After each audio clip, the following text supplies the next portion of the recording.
Next up, you know, actually right now, just to make a little bit more space, I'll go ahead and put that guy on our pinion. I think I'm just going to move these over to my desk for now, get them out of the way. Actually, you know what? Bring the input shaft back. So I am going to go ahead and install the input shaft and the differential, and I'm going to measure the free play of those two at the same time effectively, or at least, you know, the same one instance of assembling the case halfway. So get that guy installed, get my diff placed in there, and then get your back casing half.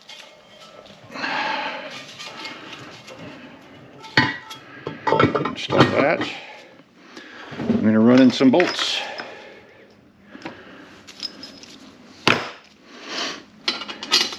So don't need to run them all in. I just kind of do, you know, the two innermost and then two more that are kind of most of the way to the outside.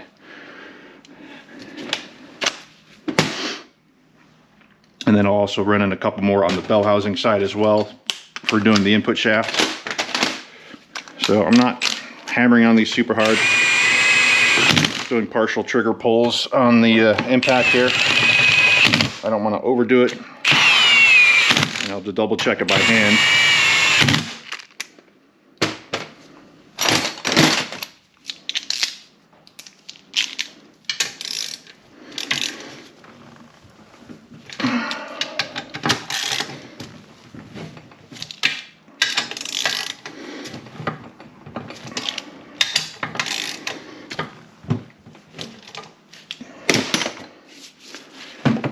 Alright,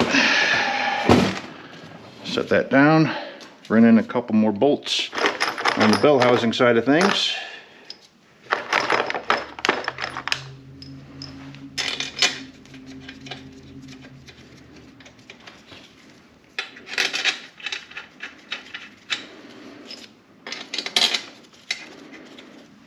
Same principle. Try to save time running them in with the impact, just not getting too carried away with it.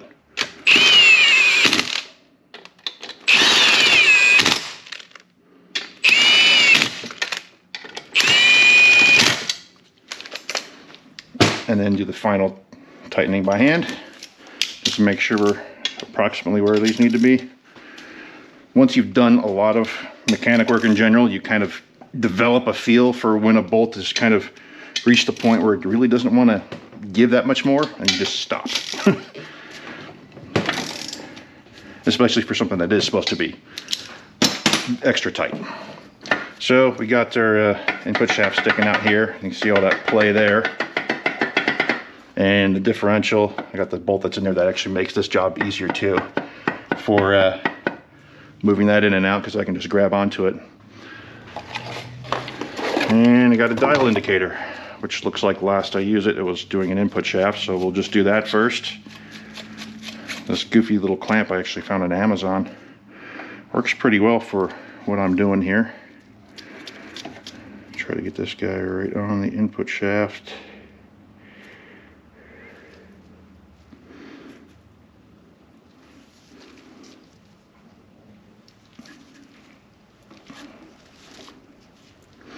Kind of get our best eyeball look on there. Oop, this kind of move that up a bit. Trying to get that to look about as square on as we can. And actually I think I need to move it back this way a little bit.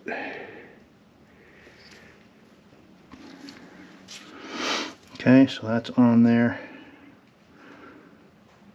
Maybe you gotta do that just a smidge.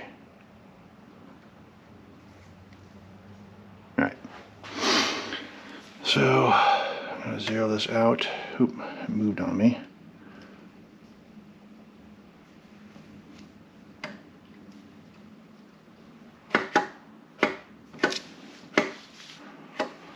So hopefully you guys can see that. That's, oop.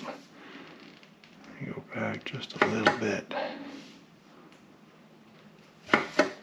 There we go. So dead on zero there after I pulled it back. I'm reading 41 thousandths of an inch.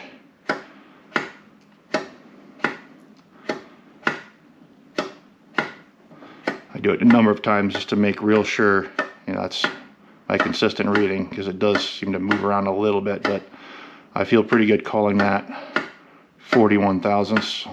Sometimes almost looks like 42 as it goes past zero sometimes on the way back. Let's move this back just a little bit. But still, no, I'll just call it 41. I'm happy with 41. Okay, so just in case I don't forget it, I'll actually write that down. A little text pad here. There we go. Don't need that. So let's see, we got our 02S build. Input shaft is 0.041 inch, which we'll have to convert to millimeters. And now we're going to go back to the diff now, but I have to move this guy, completely rejigger it to do that. So get that going.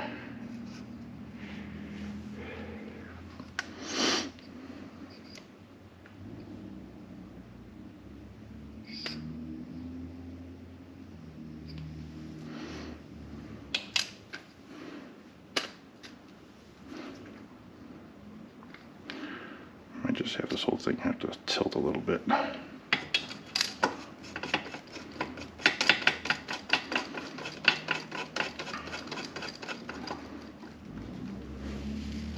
Make sure that's as snug as possible. And then, let's see here. So that could actually come up a little bit. Kind of like that. Okay.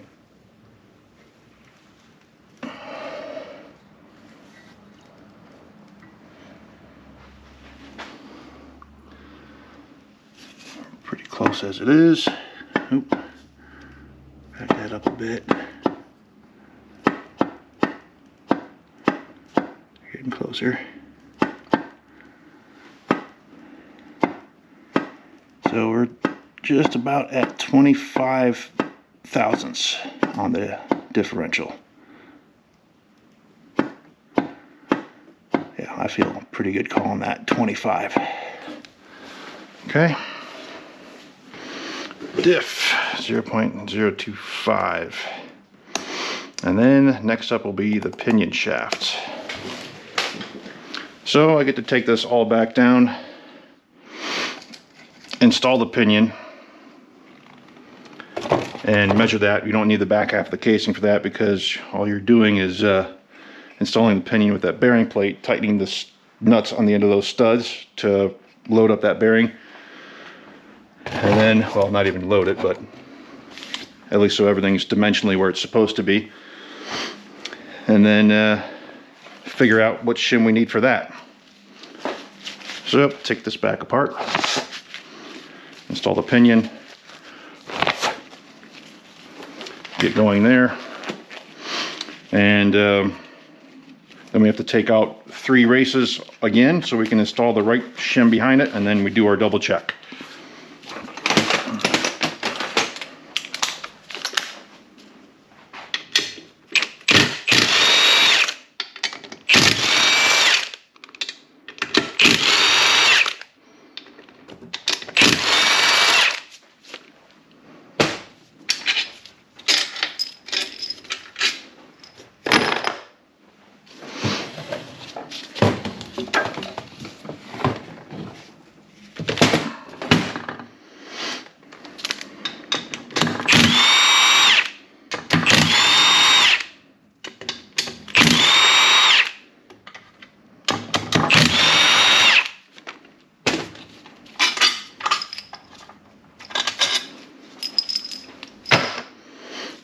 Case back off.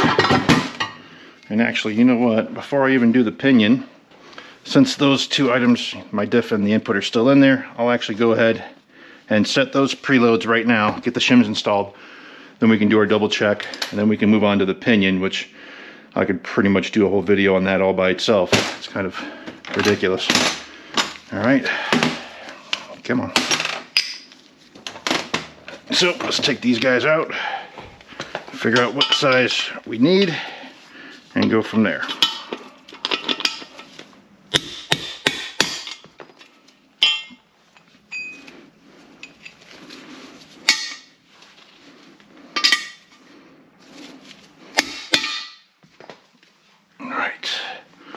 Turn this back over. Set this guy back up for when we get our shims ready.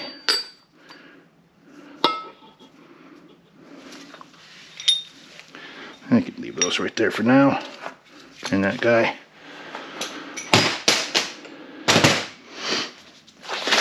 So now it's back to consult the manual. At least for the differential, I have that basically memorized, so we can just go ahead and do that. We'll get this set up here. So on the diff, I got 0.025 inch to millimeters, 0.635. I'll just call it a 6.4 millimeter. And I typically do either ends up being 0.35 or 0.40. Volkswagen's manual says go for 0.40, so why don't we just go ahead and do that? So that's 1.05 millimeter if I'm not mistaken. 6.4 plus 0.4, right? 1.04. So yeah, we just call it 1.05 millimeter shim. The shims, these are shims here. They're sold in, what do you call it? 0.05 millimeter increments for the differential as well as the pinion. For the input shaft, they're actually sold in 0.025 millimeter increments, so it's a super fine adjustment.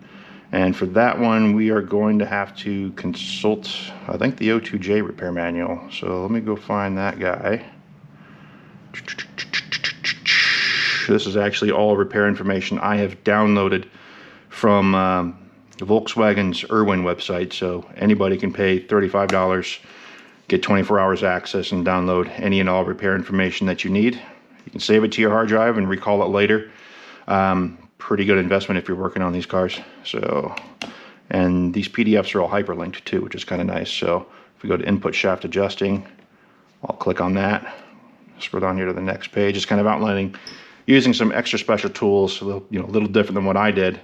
But the main thing I'm after is this adjustment shim table, because the input shaft, as I said, is not actually under a preload. There's not a set, plus or minus amount.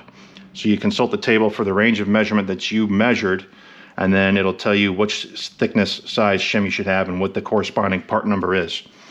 So let me see, we had 0.041 inch, so I need to convert that to millimeters, because obviously German car, so everything's in millimeters. 0.041 comes out to 1.04 millimeters.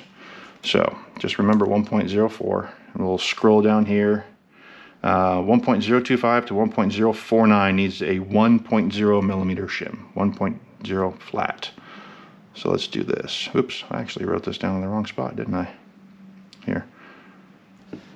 We will cut that out, put that under diff, and then we have 1.04 something millimeter, and then we need a 1.00 millimeter shim. Right? Right. 1.41. Yeah, 1.041. So there we go. We'll go ahead and I'll have to fish through all of these, measure them out, see if I have one that's the correct size. I'll also measure the ones that came out of this case originally, see what I have, and I'll come back here with the right size shims, and we'll get them installed and do our double check.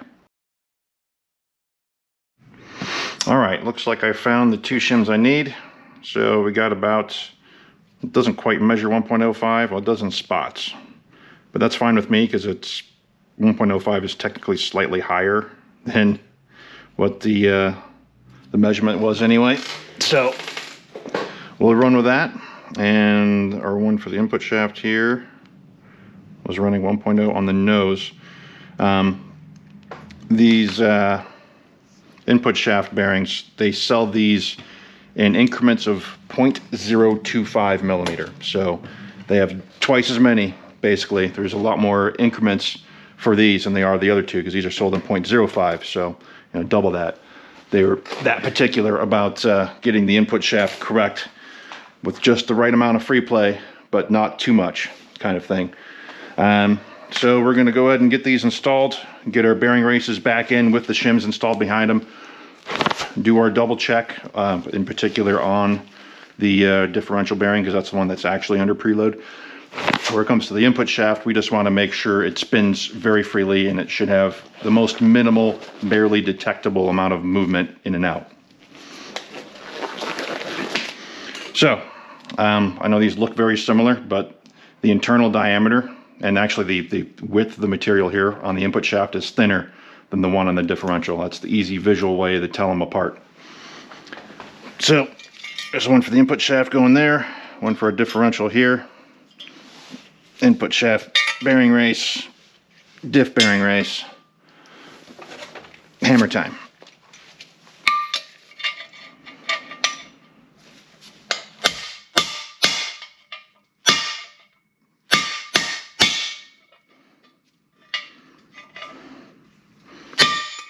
All right, that sounds good.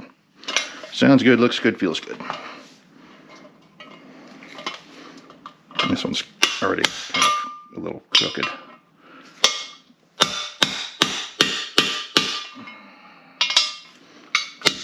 Still going crooked. All right. There we go. Get it evened up.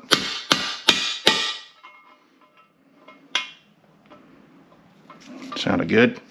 One last one just to make real sure it's really well seated in there. And let's grab a little rag, just get any extra gunk that flew in there. You might have noticed by now, but there are a couple holes in my O2J case that were not there originally. So this upper one is from my oiling mod to fit the trough from the 02S. The other one is just to allow a little bit more oil to easily flow into the 5th and 6th gear chamber.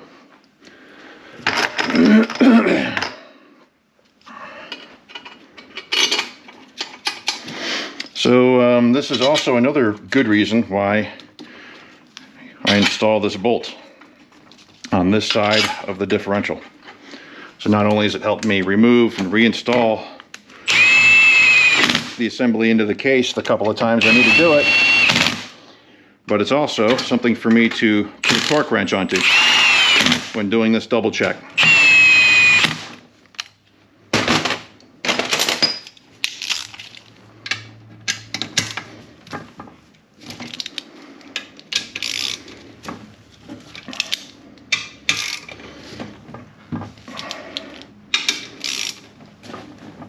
So, might as well just put that on the bolt now. Same 13 millimeter head size. And I got my little twist style torque wrench. It's kind of a cheap one, but gets the job done. Actually, I might need a longer extension, it looks like. The extra long input shaft, which, speaking of, this is our double check. It spins freely.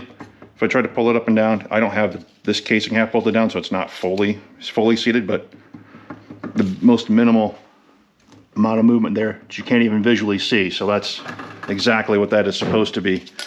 So happy with how that turned out. I just need to get myself a longer extension to double check my diff here. So Volkswagen doesn't give you these specs, like I was saying earlier, in any of the repair manuals, so that's actually really high, but this will wear in. So as I turn this around a couple times, the bearings will kind of seat, and this will actually get much less, but you see right now it's like 50 inch-pounds. But then as I rotate it around a few times, get everything to seat, and all of a sudden, we're kind of at the high end still. We're above 30, which is not really where I want to see it. That's a bit too high. It's still right about 30. So when I go look at the old 020 repair manual, it's kind of hard to do too because I got to keep one hand on it to keep it straight. which might affect it a little bit. The 020 repair manual tells me, oh, that's a little too much. I'm going to have to go down a shim size on this. 020 repair manual says to you want to measure between about 10 inch-pounds equivalent. They actually have the measurement in Newton centimeters, of course, because Germans. But the translation comes out to be about 10 inch-pounds to 25 inch-pounds. That is the acceptable range for the 0.4 millimeter preload that we're putting on these. Yeah, like I said, sometimes I do a 0.35 and it ends up working out better. Now I kind of wish I did that in the first place in this one, because clearly it needs to be just that a little bit less, because we're a little over 30 inch-pounds. But it is what it is. We'll take it back apart. I'll go find another shim. But the input shaft, I'm happy with the way that came out, so I'm not concerned about that.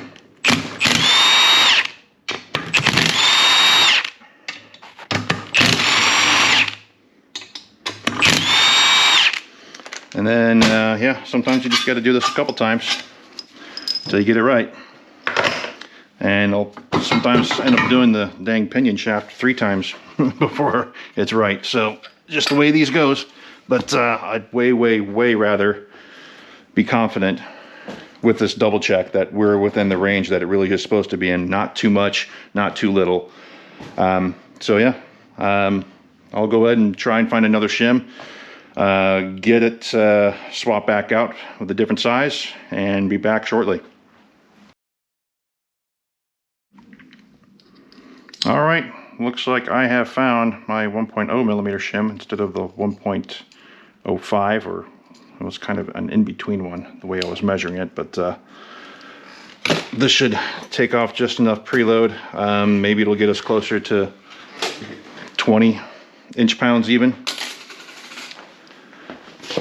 or 25. If I can at least get it to just under 25, I'd be pretty happy. 25 being the kind of maximum preload. I don't really want to be above that at all, and most days I don't even really want to be on it either. I kind of want to be a little bit underneath it. Just my feeling of it after doing this a while, you know, if it's just shy of 20 inch-pounds, it's about perfect. At least just by feel-wise. So let's get our diff bearing back out one more time, hopefully. There's our 105 shim. Back over.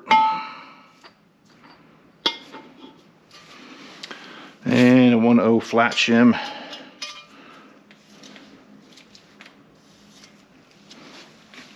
Let's make sure we got no gunk in here too. Help the cost a little bit. Okay. And this guy.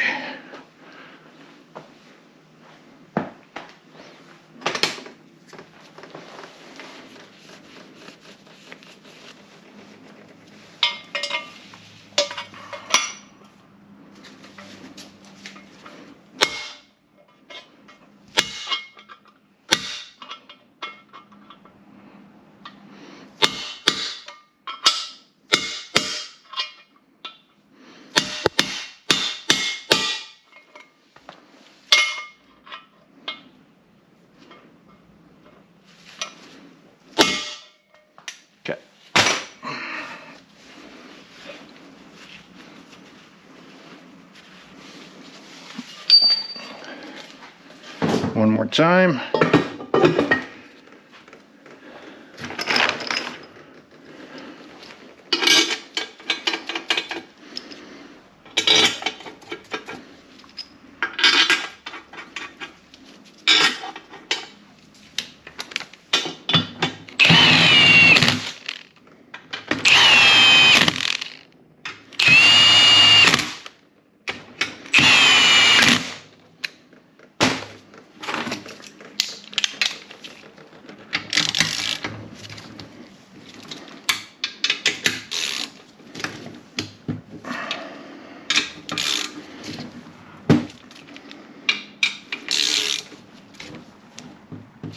Okay, torque wrench back out, and hopefully we we see what we want. So once again, give it a couple of rotations, let it kind of free up and let the bearing settle.